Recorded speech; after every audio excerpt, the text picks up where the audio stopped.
Hi hello welcome back to ఈ తరం కథలు. ప్లీజ్ ముందుగా వీడియోకి ఒక చిన్న లైక్ చేయండి. లైక్తో పాటు హైప్ ఇవ్వండి. ఈరోజు స్టోరీ యాంగ్రీ హస్బెండ్ పార్ట్ 59. కథను రచించిన వారు సుజాత గారు, వాయిస్ ఓవర్ శ్వేత. ఇక లేట్ చేయకుండా స్టోరీలోకి వెళ్ళిపోదాం.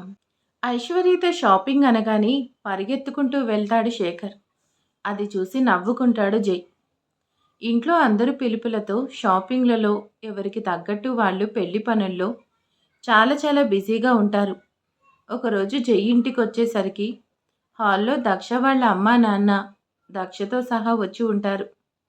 అత్తయ్య, మావయ్య బాగున్నారా అని వాళ్ళని పలకరిస్తూనే దక్ష వైపు చూసి కన్ను కొడతాడు. సీరియస్గా తల తిప్పుకుంది. ఎందుకు అలా చేసిందో అర్థమయ్యి నవ్వుకుంటాడు. అల్లుడు గారు, మేము వచ్చి చాలాసేపు అయింది, ఇక బయలుదేరుతాము అంటారు. ఇక 2 రోజుల్లో ఫంక్షన్ ఉంది, మీరు వెళ్ళడం దేనికి? ఒకేసారి ఫంక్షన్ అయిపోయాక వెళ్ళండి అంటారు శ్రీనివాసరావు గారు. లేదండి, మేము ఇప్పుడు వెళ్తాం, మళ్ళీ పెళ్లి రోజున వస్తాం. అంటే ఒకరోజు ఇక్కడ ఉండకూడదా అంటాడు జై. అలాగే అల్లుడు గారు, తప్పకుండా ఒకరోజు ముందే వస్తాం. ఇప్పుడైతే మేము బయలుదేరుతాము అని అందరూ ఉండమని ఎంత చెప్పినా వినకుండా చంద్రశేఖర్, అరుణ దక్షకి జాగ్రత్తలు చెప్పి రిసెప్షన్కి అన్ని జాగ్రత్తగా రెడీ చేసుకొని శ్రేష్టకి చెప్పి మరీ వెళ్తారు. ఐశ్వర్య వచ్చి, వదిన, మా షాపింగ్ అంతా అయిపోయింది, ఒకసారి మేము తెచ్చుకున్న డ్రెస్సులు చూడు అని వాళ్ళ రూమ్లోకి లాక్కొని వెళ్తుంది ఐశ్వర్య. జై తనని రూమ్లోకి తీసుకెళ్దాం అనుకునేలోపు సీరియస్గా జై వైపు చూసి ఐశ్వర్యతోనే వెళ్తుంది దక్ష. వదిన, మాది కూడా చూడు, కాదు మాది ఫస్ట్ అని పోటీలు పడి అన్నీ దక్షకి చూపిస్తారు. అన్నీ చాలా బాగున్నాయి అని కాంప్లిమెంట్ ఇస్తుంది. పార్లర్ అమ్మాయి రేపు వచ్చి అందరికీ మెహందీ పెడతానని చెప్పింది. అలా మొదలుపెట్టి 2 గంటల సేపు అందరూ కబుర్లలో పడతారు. అక్కడ జై మాత్రం అటు ఇటు తిరుగుతూ తను త్వరగా వస్తే బాగుండని ఎదురు చూస్తూ ఉంటాడు. శ్రేష్ఠ మాత్రం తను కొనుక్కున్నవి తీసుకొచ్చి వాళ్ళ అక్క ముందు పెడుతుంది. ఏం మాట్లాడలేదు. దక్ష కూడా చూసి నార్మల్గా పక్కన పెడుతుంది. తను కూడా ఏం మాట్లాడలేదు. అది చూసిన వాళ్ళు తలకు గోడకేసి కొట్టుకుంటూ ఉంటాడు ఆది. చూసావా, మీ వదినకి ఎంత పొగరు, చూపించాను కదా, బాగుందో లేదో చెప్పచ్చు కదా, మామూలుగా టెక్కు చూపించట్లేదు తను అని అక్కసుగా చెప్తుంది శ్రేష్ఠ. మాట్లాడకపోతే ఏమైంది, నువ్వైనా వెళ్ళి ఎలా ఉన్నావి అని ఒక చిన్న మాట అడగచ్చు కదా అంటాడు ఆది. నేను అక్కడ పెట్టాను కదా, తనే వాటిని చూసి చాలా బాగున్నాయని మీ వదిన మాట్లాడొచ్చు కదా అని రుసరుసలాడుతూ అక్కడి నుంచి వెళ్ళిపోతుంది శ్రేష్ఠ. చాలాసేపటి నుంచి కూర్చొని ఉన్నాను, ఇక నేను వెళ్తాను అని చెప్పి ఐశ్వర్య రూమ్లో నుంచి బయటకు వస్తుంది దక్ష. వదిన, నువ్వు వెళ్ళవా, లేకపోతే రూమ్ దగ్గరికి తీసుకువెళ్ళి డ్రాప్ చేయాలా అని అడుగుతారు మరదలిద్దరు. ఏంటి మీ అల్లరి అన్నట్టు నడు మీద చేపెట్టుకొని ఇద్దరి వైపు చూస్తుంది. వెళ్ళు వెళ్ళు, నీ విశ్వామిత్రుల వారు 2 గంటల నుంచి ఎదురు చూస్తున్నారు. ఇంకా లేట్ చేస్తే కమండలంలో నుంచి నీళ్లు తీసి మన మీద పోసి శాపం పెడతారు. అయ్య బాబోయ్, పెళ్ళి అనేసరికి ఎలాగో ఇక్కడి నుంచి వెళ్తాం కదా అని విశ్వామిత్రుడి మీద సెటర్లు వేస్తున్నారా అని దక్ష కూడా నవ్వుతూ అడుగుతుంది. చాచా, అదేం లేదు వదినా, అన్నయ్య అంటే నాకెప్పుడూ ఇష్టమే, కానీ అప్పుడు చాలా సీరియస్గా ఉండేవాడు కాబట్టి ఆ పేరు పెట్టాను అంతే. ఈ విషయం తనకి చెప్పకు, చాలా ఫీల్ అవుతాడు. ఇలాంటి విషయాలు ఎవరైనా చెప్తారా? పైగా మీ అందరితో సరదాగా మాట్లాడుతున్నప్పుడు ఒక పేరు ఉండాలి కదా, అందుకని ఇది ఎప్పటికీ మా శ్రీవారికి చెప్పనులే అని నవ్వుకుంటూ ఇద్దరిని ప్రేమగా హత్తుకుంటుంది. ఇక నేను వెళ్తాను అని బయలుదేరుతుంది. వీళ్ళిద్దరూ ఒకరిని చూసి ఒకరు నవ్వుకున్నారు. లోపలికి వెళ్తారు అమ్మాయిలు. అక్కడ జై చెల్లెలకి ఇద్దరికీ ఒకేసారి పెళ్లి చేస్తున్నాడు అనే విషయం తెలుసుకుంటాడు నాగభూషణం. నాన్న, ఇప్పుడు ఎలాగా? నాకు తెలీదు, ఆ అమ్మాయి నాకు కావాల్సిందే. గుళ్ళో ఒకసారి పెళ్ళి తప్పిపోయింది, ఈసారి మాత్రం మా ఇద్దరికి పెళ్ళి జరగాల్సిందే. నువ్వేం చేస్తావో ఎలా నాకు తెలీదు, ఆ అమ్మాయితో పెళ్ళి జరగాల్సిందే, లేదంటే నేను చచ్చిపోతాను అంటూ గోల చేస్తూ ఉంటాడు దొంగ పెళ్లి కొడుకు. ఒరే, నువ్వు కంగారు పడకు, నేనున్నాను కదా, నేను చూసుకుంటాను కదా, మనం కూడా పెళ్ళికి వెళ్దాం. ఆ వర్ధిని ఒప్పుకొని తన కూతుర్ని నీకిచ్చి పెళ్లి చేసిందా, అంతా సవ్యంగా జరుగుతుంది. అలా కాకుండా తోక జాడించుందనుకో, బలవంతంగా అయినా దాన్ని పెళ్లి చేసుకొని నీ వెనక నేనున్నాను. అది కూడా కుదరకపోతే అద్భుతమైన బ్రహ్మాస్త్రాన్ని ప్రయోగించి దాన్నే నువ్వు భయపడకు. ఎలాగైనా ఆ అమ్మాయి నీదే అని అభయమిస్తాడు నాగభూషణం. వాళ్ళ నాన్న అంత భరోసా ఇవ్వగానే ఇక రమ్యతో పెళ్లి ఊహించుకుంటూ ఊహల్లో ఉంటాడు పెళ్ళికొడుకు. దక్ష రూంలోకి రాగానే బెడ్ మీద పిల్లో తీసుకుని జై మీదకి విసురుతుంది. అబ్బా రాక్షసి, ఎంత గట్టిగా తగిలిందో తెలుసా? అయినా నీకోసం 2 గంటల నుంచి ఎదురు చూస్తూ ఉంటే లోపలికి రావాలని తెలీదా? అందరితో సొల్లు కబుర్లు చెప్పకుంటూ ఇప్పటిదాకా కూర్చొని నీ భర్త కోసం చివర్లో వస్తావా? ఈ విషయం మీద నేను కదా నీతో గొడవ పడాలి. కానీ రివర్స్లో నువ్వేంటి నా మీద యుద్ధం చేస్తున్నావు అని అల్లరిగా అడుగుతాడు. ఇంకా ఆపండి తమరి వేషాలు, నాకు తెలీదనుకుంటున్నారా అంటూ ఇంకొక పిల్లో తీసుకొని విసురుతుంది. జై అది క్యాచ్ పట్టి ఏమైంది దక్ష డియర్ అనుకుంటూ దగ్గరికొచ్చి మెడ చుట్టూ చేతులు వేశాడు. దక్ష 2 చేతులు విదిలించి ఇంత బాగా ప్లాన్ చేశారు అసలు మిమ్మల్ని అంటూ జై గుండెల మీద ఇష్టం వచ్చినట్టు కొడుతుంది. జై దక్ష 2 చేతులు పట్టుకొని రామరామ, నేనేం ప్లాన్ చేశానే బాబు, చెల్లెలికి పెళ్లి చేయడం కూడా తప్పేనా? కొన్ని ప్రాబ్లమ్స్ ఉన్నాయి కాబట్టి ఫాస్ట్గా పెళ్లి చేసి పంపిస్తున్నాను, అందులో తప్పేంటి? దాంతోపాటు ఇంకో ఇద్దరికి కూడా రిసెప్షన్ చేస్తున్నాను అంటూ తన కోపాన్ని కంట్రోల్ చేస్తూ దోశల్లోకి తన మొహాన్ని పట్టుకొని ఎలా ఉన్నావు డియర్ అని ప్రేమగా అడుగుతాడు. ఈ ప్రేమకి ఏం తక్కువ లేదు. తక్కువేంటి? నువ్వంటే చాలా ఎక్కువ ప్రేమ, బోలెడంతా. చూసావా, అంత ప్రేమ చూపిస్తున్నా కానీ నీకు అసలు అర్థం కావట్లేదు. మళ్ళీ ప్రేమ లేదంటున్నావు. ఇదెక్కడ గోల డియర్ అంటూ తన తలతో చిన్నగా ఢీకొడతాడు. హాహా, అవును పాపం, శ్రీవారికి ఏం తెలీదు. మీ వేషాలు నాకు తెలియదు అనుకుంటున్నారా? నేనేమైనా చిలిపి కృష్ణుడిలాగా వేరే వాళ్ళతో ఎఫైర్ పెట్టుకున్నానా ఏంటి? ఇంత పెద్ద మాట అంటున్నావు అని ఫేస్ ఇన్నోసెంట్గా పెట్టి అడుగుతాడు జై. అసలు ఇంత కోపంగా ఎందుకుంది డియర్?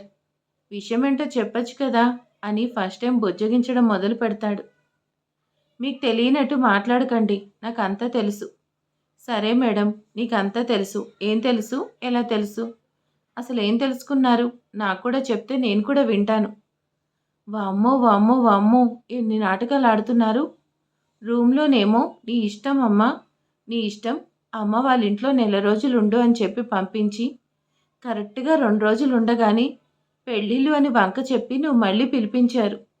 ఇదంతా మీరు కావాలని చేశారు. ఆ మాత్రం అర్థం చేసుకోలేని పిచ్చిదాన్ని కాదులే. అబ్బబ్బా, నువ్వేది అడిగినా చేస్తాను అని ప్రేమ కబుర్లు చెప్పారు. చెప్పినట్టుగానే పంపించారు. అలాగే నీకు కావలసినట్టుగా మళ్ళీ వెంటనే వెనక్కి పిలిపించారు. మీరింత కన్నింగ్ ఫెలోనా అంటూ ఏడుపు మొహం పెట్టుకుంటుంది. దక్ష అలా మాట్లాడుతూ చేతులు తిప్పి యాక్షన్ చేస్తూ చూపిస్తుంటే జైకి నవ్వొస్తుంది. నేను ఇంత కోపంగా ఉంటే నీకు నవ్వొస్తుందా అని విరుచుకుపడుతుంది దక్ష. పర్వాలేదు, నీ చిన్న మెదడు బాగానే పనిచేస్తుంది, కరెక్ట్గానే గెస్ చేశావు అంటాడు ఇంకా తనను రెచ్చగొడుతూ. మిమ్మల్ని అంటూ కొట్టడానికి ముందుకొస్తుంటే మంచం చుట్టూ పరిగెత్తుతూ ఉంటాడు జై. ఒక రౌండ్ తిరిగి దక్ష ఆగిపోతుంది. బెడ్ మీద కూర్చుంటుంది. జై కూడా మోకాళ్ళ మీద కూర్చొని చీర చెంగుని పక్కకు జరిపి, అమ్మా 2 రోజులు నిన్ను నేను మిస్ అయ్యాను తెలుసా అంటూ ప్రేమగా ముద్దు పెట్టాడు. తన పక్కనే కూర్చొని పిలవవలసిన అవసరం పడిందిరా అంటూ అరగంట సేపు ఆపకుండా ఏం చేయబోతున్నాడో చెప్తాడు. చెప్పడం పూర్తయినేసరికి దక్ష కళ్ళు నోరు తెరుచుకొని ఆశ్చర్యంగా అలాగే ఉండిపోతుంది. ఏంటి డియర్ అంత షాక్లో ఉన్నావు అంటూ తనకి ఫ్రూట్స్ కట్ చేసి నోట్లో పెడతాడు. దీనివల్ల ఎవరికి ప్రాబ్లం ఏమీ అవ్వదు కదా. రిస్క్ చేస్తున్నారు, భయంగా ఉంది శ్రీవారు. మీరు మాత్రం చాలా జాగ్రత్తగా ఉండండి ప్లీజ్ అంటూ తన కళ్ళలోకి చూసి చెప్తుంది దక్ష. ఆ టైంలో చూస్తే ఇంకా టెన్షన్ పడతావు. ఇప్పుడు నువ్వు ఉన్న సిచ్యువేషన్లో టెన్షన్ పడడం మంచిది కాదు. పైగా ఏ విషయమైనా ఫస్ట్ నీకే చెప్తాను అన్నాను కదా, అందుకే చెప్పాను. అక్కడ ఏం జరిగినా నువ్వు నార్మల్గా కనిపించాలి, అర్థమైందా? నువ్వు ఎక్కువ టెన్షన్ పడితే అమ్మకు మంచిది కాదు. అందుకే ఉన్నది ఉన్నట్టు జరగబోయేది ముందుగానే చెప్తున్నాను. ఏమో మీరు చెప్తుంటే బాగానే ఉంది, అక్కడ ఏమవుతుందో ఏంటో అంటూ తన భుజం మీద వాలి జైని గట్టిగా పట్టుకుంది. నువ్వు హ్యాపీగా నీకు నచ్చే రకంగా రెడీ అయ్యి ఒక గెస్ట్ లాగా కూర్చో, మిగతాదంతా నేను చూసుకుంటాను. ఆ విషయం నాకు తెలుసులే. అవును, సడన్గా పెళ్ళి ఇంత తొందరగా పెట్టేశారు కదా, దాని గురించి మగపెళ్లి వాళ్ళు ఏమనలేదా అని అడుగుతుంది దక్ష. అసలు మీరేం చెప్తే అది వాళ్ళు ఎలా వింటున్నారు? నన్ను మాయ చేస్తున్నట్టు వాళ్ళని కూడా మాయ చేస్తున్నారు కదా. ఆ మాటకి జై చిన్నగా నవ్వి, అంటే ఇప్పుడు నువ్వు ప్రెగ్నెంట్గా ఉన్నావు కదా, ఒక నెల తర్వాత కన్యాదానం చేసే టైంకి తన కింద కూర్చోడానికి వీలవుతుందో లేదో తెలీదు. మళ్ళీ నెలలు గడిచే కొద్దీ నీ హెల్త్ పరంగా ఎక్కువ స్ట్రెస్ తీసుకోవాల్సి వస్తుంది. అందుకని ఇప్పుడే పెట్టుకుందామని చెప్పాను. వాళ్ళు ఓకే అన్నారు. అంటే ఈ పెళ్ళి తొందరగా జరగడానికి నన్ను మీ అమ్మగారిని అడ్డం పెట్టేశారన్నమాట. చూసారా అత్తయ్య గారు, మీ అబ్బాయి తెలివి అని బేబీని టచ్ చేస్తూ చెప్తుంది దక్ష. బాబు, నీ స్కెచ్లకి నీ తెలివికి ఒక దండం. ఇక నా వల్ల కాదు. నిజంగానే ముందే చెప్పారు కాబట్టి సరిపోయింది, లేకపోతే నా పరిస్థితి ఏంటో. అందుకే కదా ముందుగానే చెప్పింది. అంతా నీకోసమే కదా డియర్. నాకు అలా అనిపించట్లేదు. నన్ను తొందరగా ఇంటికి తీసుకురావడానికి వేసిన ప్లాన్లా ఉంది అంటుంది ఫేస్లోకి తొంగి చూస్తూ. ఒప్పుకున్నాను మేడం, తమరు కనిపెట్టేశారు. ఇక చాలా ఆపండి అంటూ తన నుదిటి మీద ముద్దు పెడుతూ అంటాడు. నన్ను పట్టుకొని 10 రోజులు కూడా అక్కడ ఉండనివ్వరా? నాకు టైం వస్తుంది శ్రీవారు, అప్పుడు చెప్తా మీ పని. అది జరగదులే కాది, ఇంకేదైనా చెప్పు అంటాడు అల్లరిగా. చాలా అంటే చాలా అలవాటు పడ్డాను నీకు. దూరంగా ఉండడం నా వల్ల కాదురా. ఈ 2 రోజులకే చాలా మిస్ అయ్యాను అనే ఫీలింగ్ వచ్చింది. నేనొచ్చి నిన్ను తీసుకొద్దాం అనుకున్నాను, కానీ ఇక్కడ అందరూ మోసేస్తారని భయం వేసింది. అందుకే ఆగాను. లేకపోతే నువ్వు వెళ్ళిన తెల్లారే వచ్చేవాణ్ణి అంటాడు. నేనంటే చాలా ప్రేముంది శ్రీవారికి అనుకొని చలించిపోతుంది దక్ష. పైకి మాత్రం నార్మల్గా ఉంటుంది. రేపు డెలివరీకి పంపించాలి కదా, అప్పుడు కనీసం ఒక 5-6 నెలలు అక్కడే ఉండాలి. అప్పుడేం చేస్తారు? డెలివరీకి చాలా టైం ఉంది, ఈలోగా ఏదో ఒకటి ఆలోచిస్తాంలే అంటూ దగ్గరికి వచ్చి తన పెదవులు అందుకుంటాడు. దక్ష కూడా తన భర్త ఇచ్చే తీయని ముద్దు ఆస్వాదిస్తుంది. కొద్దిసేపటి తర్వాత దక్ష తన సెల్ఫ్ దగ్గర నిలబడి అన్నీ చెక్ చేస్తూ ఉంటుంది. మరీ అంత ఎక్కువగా ఆలోచించకండి మేడం అంటూ వెనుక నుంచి వచ్చి పట్టుకుంటాడు జై. నేను ఆలోచించేది తమరి కోసమే. మీకు నచ్చిన రకంగా రెడీ అవ్వాలి అన్నారు కదా, ఏ చీర కట్టుకుంటే బాగుంటుందో చూస్తున్నాను. ఇంకా 2 రోజులు టైం ఉంది, కానీ నువ్వు ఇప్పుడే శారీ సెలెక్ట్ చేసి పక్కన పెట్టుకోవాలా? శారీ ఒకటే కాదు బాబు, దానికి తగ్గట్టు బ్లౌజ్ ఉండాలి కదా. జ్యువెలరీ సెలెక్ట్ చేసుకోవాలి. Bangles, ear rings, hand rings. తల్లి ఆపాపు, నీ ఇష్టం వచ్చింది చేసుకో అంటూ తన చేతిలో ఒక కవర్ పెడతాడు. ఏంటిది? చూడొచ్చు కదా. ఓపెన్ చేసి చూసేసరికి ఎల్లో అండ్ పింక్ కలర్ కాంబినేషన్లో లైట్ వెయిట్ ఉన్న పట్టు చీర ఉంటుంది. దానికి తగ్గట్టు జ్యువెలరీ కూడా రెడీగా ఉంటుంది. చాలా బాగుంది, థ్యాంక్స్. నా కోసం అన్నీ రెడీ చేసి పెట్టారన్నమాట. నాకు కూడా థ్యాంక్స్ చెప్పాలా డియర్? మరి మీ డ్రెస్ ఏది? నీ శారీ కలర్ కాంబినేషన్లో వచ్చే శర్వాణి తీసుకున్నాను. అవునా అంటుంది మెరిసే కళ్ళతో. ఏంటి శ్రీవారికి ప్రేమ ఎక్కువ అవుతుంది? తమరికి ఎలాగో లేదు కదా మేడం. నాకు కూడా లేకపోతే ఎలాగా? ఏంటి, నాకు ప్రేమ లేదా? సరే, నా కోసం ప్రేమగా ఏం చేసావో చెప్పు చూద్దాం అంటాడు. అమ్మ వాళ్ళ ఇంటికి వెళ్లకుండా ఇక్కడే ఉంటున్నాను కదా, అది మీకోసమే కదా అంటుంది. తమ రాగట్లేదు మేడం, నేను ప్లాన్ చేసి మరీ ఉంచుతున్నాను. ఇంకేదైనా చెప్పు అంటాడు. దక్ష 2 క్షణాలు ఆలోచించి చిన్నగా నవ్వుతూ బుగ్గలు 2 లాగి, ఆ రోజు కొట్టారు కదా, అయినా నేనేమీ అనలేదు కదా, ఇప్పటి వరకు సారీ కూడా చెప్పలేదు కదా, నీ మీద ప్రేమ ఉంది కాబట్టి ఏమీ అనలేదు అంటుంది నవ్వు నాపుకుంటూ. అబ్బా, ప్రపంచంలో ఏ విషయం గురించి మాట్లాడినా సరే తిప్పి తిప్పి అక్కడికే తీసుకొచ్చి ఆపుతావా? ఏదో ఒకసారి కొట్టాను, దానికి ఇప్పటివరకు అంటూనే ఉన్నావు అంటూ నవ్వుతూ దగ్గరికి తీసుకుంటాడు.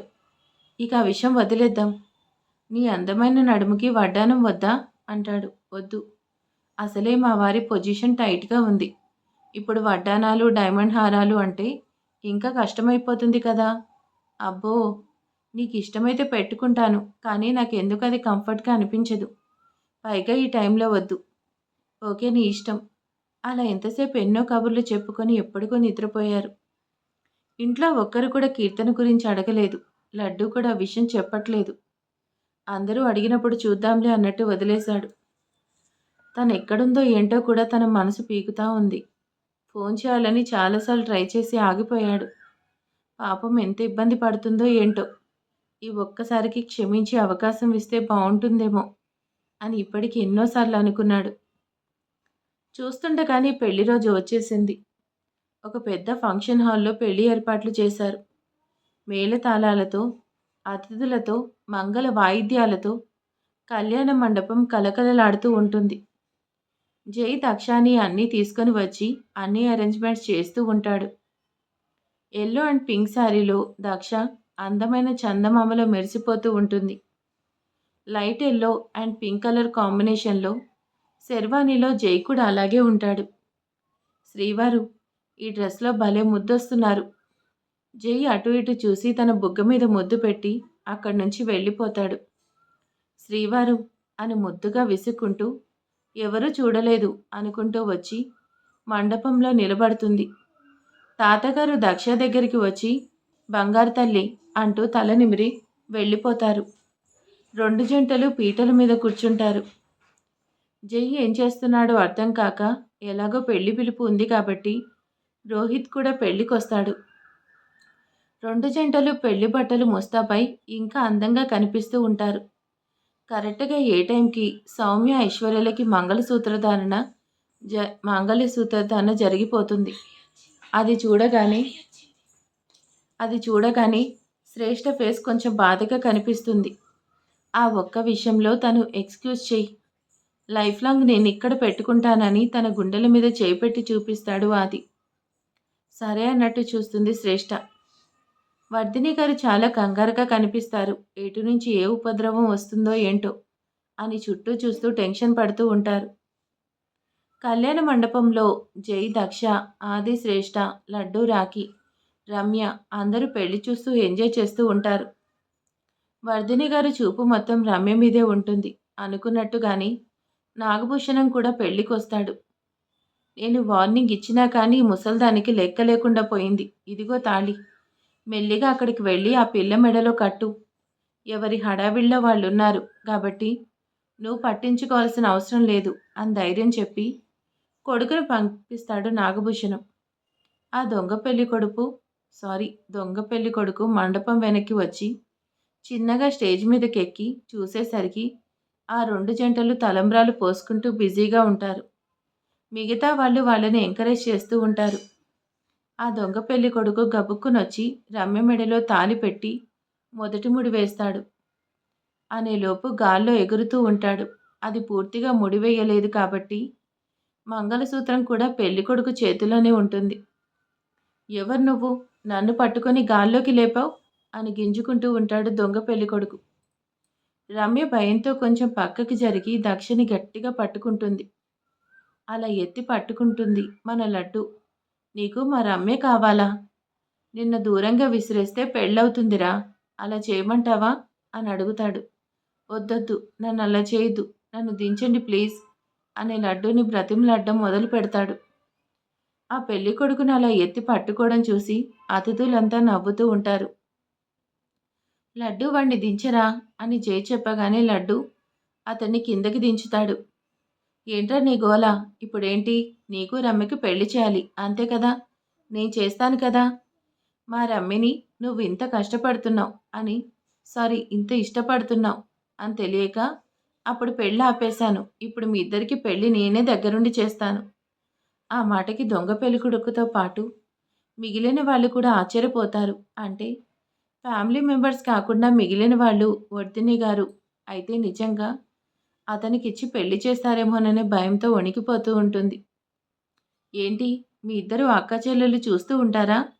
వెళ్ళి రమ్యని పెళ్లి కూతురుగా రెడీ చేసి తీసుకురండి అంటాడు జై. అది కాదు బావా అని శ్రేష్ఠ ఏదో చెప్తుంటే ఈ దొంగ పెళ్లి కొడుకు సైలెంట్గా ఉండొచ్చు కదా. రమ్యని పెళ్లి చేసుకోవాలన్న ఆత్రంలో రెడీ చేయాల్సిన అవసరం లేదు. ఇప్పుడు కూడా తను బాగానే ఉంది. ఇలాగే తాళి కట్టేస్తాను అంటాడు. జై చిన్నగా నవ్వి రమ్య వెళ్ళి తాళి కట్టించుకో అంటాడు. రమ్య దొంగ పెళ్ళికొడుకు దగ్గరికొచ్చి నన్ను పెళ్లి చేసుకో. తొందరగా నా మెడలో తాళి కట్టు. ఇక నుంచి తీసుకెళ్ళు అంటుంది. ఇదేంటి? నన్ను చూసి భయపడుతుంది అనుకుంటే తాళి కట్టని దగ్గరికొచ్చి అడుగుతుంది. ఏదో తేడా కొడుతుంది అని వెనక్కి వెనక్కి జరుగుతూ ఉంటాడు. ఎందుకు భయపడుతున్నావు? మా బావ చెప్పాడు మన ఇద్దరికి పెళ్లి చేస్తానని. ఇంకేంటి గొడవ? తొందరగా తాళి కట్టు. వాళ్లతో పాటు మనం కూడా తలంబ్రాలు పోసుకుందాం అని సిగ్గుపడుతూ చెప్తుంది రమ్య. బావగారు, ఈరోజు తమరి కాళ్ళు కడగలేదు కదా, కూర్చోండి. ఇప్పుడు నేను తమరి కాళ్ళు కడుగుతాను. మా అక్క బావ రమ్య పక్కన కూర్చొని నీ కన్యాదానం చేస్తారు. త్వరగా రండి బావా, కూర్చోండి అని హడావిడి చేస్తూ ఉంటాడు రాఖీ. రోహిత్కి ఏమీ అర్థం కావట్లేదు. జరిగేది మొత్తం చూస్తూ ఉన్నాడు. అప్పటిదాకా జనంలో కూర్చున్న నాగభూషణం వీళ్ళు నా దెబ్బకి భయపడ్డారు అనుకుంటూ ముందుకొచ్చి వాళ్లే అంతా బ్రతిమలాడుతున్నప్పుడు నీకేంటి, హ్యాపీగా పిల్ల మెళ్ళో తాళి కట్టు. మీ నాన్న పర్మిషన్ కూడా ఇచ్చాడు కదా, ఇంకెందుకు ఆలస్యం, తాళి కట్టు అంటాడు ఆది కూడా. మా పిల్లాడు మీ అమ్మాయి మెడలో తాళి కట్టాలంటే మరి కట్నం ఏమిస్తారు అని అడుగుతాడు నాగభూషణం కొంచెం అథారిటీ చూపిస్తూ. ఆ మాట కోసం ఎదురు చూస్తున్న జై ముందుకొచ్చి మీకేం కావాలో అడగండి, ఏది కావాలంటే అది ఇస్తాను. మా చెల్లెలిద్దరికీ ఎలా ఇస్తానో రమ్య కూడా ఇలాగే చేస్తాను. అందులో తేడా జరగదు. ఆ అమ్మాయి పేరు మీద, వాళ్ళ అమ్మ పేరు మీద, వాళ్ళ అన్నయ్య పేరు మీద ఉన్న ఆస్తి మొత్తం మా అబ్బాయికి కానుగ్గా ఇవ్వాలి అని పెద్ద ఫోర్స్ కొడతాడు నాగభూషణం. శ్రేష్ఠ చిన్నగా నవ్వి బావ రూమ్లో లాకర్లో ఉన్నాయి, ఆ ఎంటీ డాక్యుమెంట్స్ ఇస్తే సరిపోతుంది. ఇంటికి వెళ్ళిన వాటిని చూసుకునేసరికి గుండాకి చస్తాడు అని మెల్లిగా ఆది చెవులో గొణుకుతూ ఉంటుంది. అంతే కదా, తప్పకుండా ఇస్తాను. ఇంకా ఏమైనా కావాలంటే చెప్పండి అని బంపర్ ఆఫర్ ఇస్తాడు జై. ఇదేంటి, ఆ రోజేమో అతనితో పెళ్లి జరగడం నీకు వీల్లేదు అని గొడవ చేసిన జై ఇప్పుడు పెళ్లి జరిపిస్తాను అంటాడు అని అయోమయంగా చూస్తూ ఉంటుంది వర్ధిని. అప్పుడు కొంతమంది సెక్యూరిటీ గార్డ్స్ వచ్చి జరగండి జరగండి అని అందరినీ పక్కకి నెడుతూ ఉంటారు. అందరితో పాటుగా దొంగ పెళ్లి కొడుకుని నాగభూషణంని కూడా వెనక్కి నెడతారు. అలా కింద పడేసరికి ఆ తర్వాత వాళ్ళు కనిపించరు. ఎందుకంటే ఐఏఎస్ ఆఫీసర్ తేజ్ పెళ్లి కాబట్టి పోలీస్ బందోబస్తు కూడా ఉంటుంది. వాళ్ళు అలా గొడవ చేయడం చూసి కింద పడిన వెంటనే తీసుకెళ్ళమని జై సైగ చేస్తాడు. వాళ్ళని జనం మధ్యలో కూర్చోపెట్టి జరిగేది చూడమని చూసేలా చేయండి అని వాళ్ళకి మెసేజ్ పెడతాడు. జనం చాలామంది ఉండడంతో వాళ్ళ మధ్యలో వీళ్ళిద్దరి చేతులు వెనక్కి మడిచి కట్టేసి నిలబెట్టి వాళ్ళ నోటికి ప్లాస్టర్ వేసి వాళ్ళ చుట్టూ గన్ పెట్టి మరీ జరిగేది చూడమని చెప్తారు. అప్పటి వరకు అక్కడే ఉన్న ఇద్దరూ ఏమయ్యారో అర్థం కాక అందరూ చూస్తారు కానీ ఎవరికీ కనిపించరు. వాళ్ళ చుట్టూ అంతమంది జనం ఉన్నారు. అయ్యో, మా రమ్యకి పెళ్లి చేద్దామనుకుంటే పెళ్ళికొడుకు కనిపించట్లేదేంటి అని యాక్షన్ మొదలు పెడతాడు రాఖీ. ఇందాక చాలామంది సెక్యూరిటీ వచ్చారు కదా, వాళ్ళ మధ్యలో నుంచి ఒక ఫ్యామిలీ నడుచుకుంటూ వస్తుంది. అతని పేరు అర్జున్ ప్రసాద్. తన ఫ్యామిలీతో సహా అక్కడికి వచ్చి అంత ఫీల్ అవ్వకండి మిస్టర్ రాఖీ, మీ చెల్లికి పెళ్లి కాలేదని, పెళ్ళికొడుకు పారిపోయాడని బాధపడాల్సిన అవసరం లేదు. నేను మీ చెల్లిని పెళ్లి చేసుకుంటాను అని అంటాడు. అర్జున్ ప్రసాద్ని చూడగానే రాహుల్ బుర్ర తిరిగిపోతుంది.